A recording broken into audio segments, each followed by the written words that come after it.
that gives me the inclination of maybe like 35, 40 songs that he's got ready Yeah. to go. So, what do you think about Mase releasing some new music? I'm here for it. I wonder if it's going to be a collab between him and Cam since they're I'm doing the sure podcast I'm sure together. Cam is definitely gonna be on. I'm Yeah. almost positive. But now it'll be interesting. It'll be interesting to see, I wanna know you who's know. producing. I wanna know where the beat's coming from. I wanna know more details. Yeah. They did ask him what the release date was gonna be. When's that? You want the quote? Yeah. When Diddy's trial starts. He's going to drop it when Diddy's trial starts. He said the day Diddy's trial starts, he's gonna drop his album. So he might be sitting on it already. So Did I say that right? He might be sitting on it already. He might have it. And he's just waiting to press the upload button. Could be. That'll be interesting. So the day Diddy goes on, which is I believe May 5th is when his trial is set, something like that. Cinco de Mayo. So yeah, he might have a new Mase album. That'll be crazy. That'll be it at that. That's a good fuck you to Diddy, you know? And I think that was his intent. He kind of basically said, like, some payback. Yeah, that I mean, it sucks. Like on one hand, I can appreciate Diddy for everything he did to introduce these artists to the world, everybody on Bad Boy. On the other hand, I think it's kind of shitty how he fucked everybody over. Right.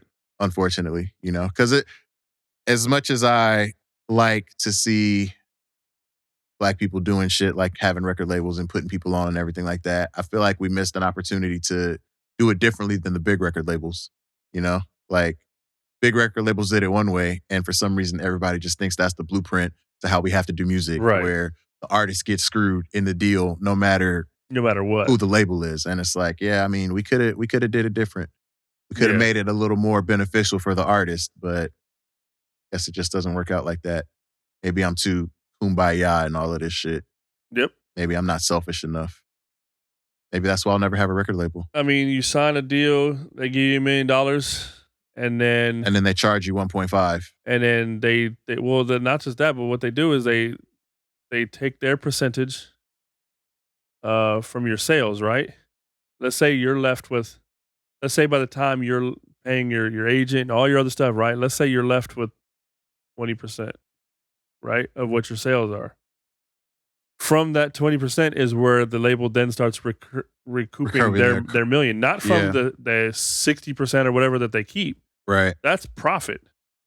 They're going to recoup your million from your profits. Yeah. So you're not going to get paid until you're done, and that's why there's just no money in a record deal. I mean, it's unfortunate. It's sad, It's really sad. The gift and the curse, because it's like fame or fortune. It seems like you can't really have both unless you're like really hit all the metrics and can be the next Kendrick Lamar or the next Drake.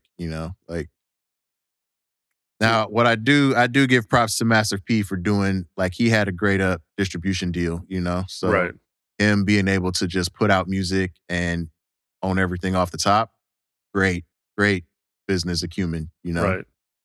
Unfortunately, everybody doesn't get that. Like, you have to know what you're talking about to be able to get that deal. Right, for sure. Otherwise, you're getting the, what do they call it, the 360? That's what most artists are under. Yeah. The 360 deal. Because as it is, like from somebody that comes from nothing, from the streets, that's your big break. But you go from nothing to nothing. You got fame. Yeah, and that's about it. But it. as far as your pockets.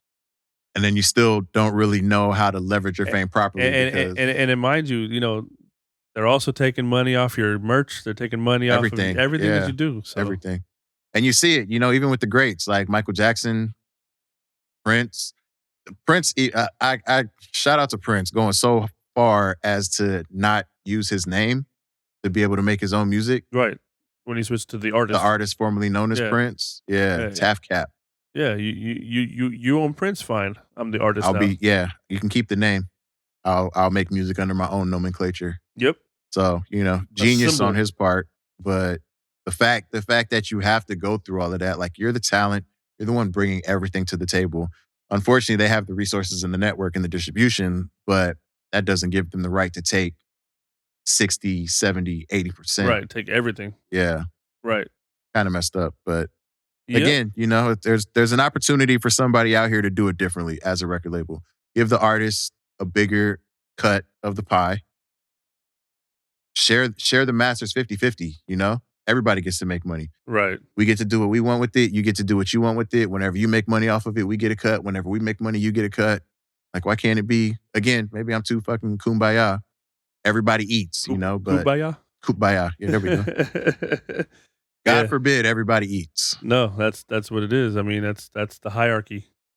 Sad. It's the hierarchy. There's always a hierarchy, and it's Well, when we start CYRT Studios, if you're tired of your producers dancing all in the video. Oh shit.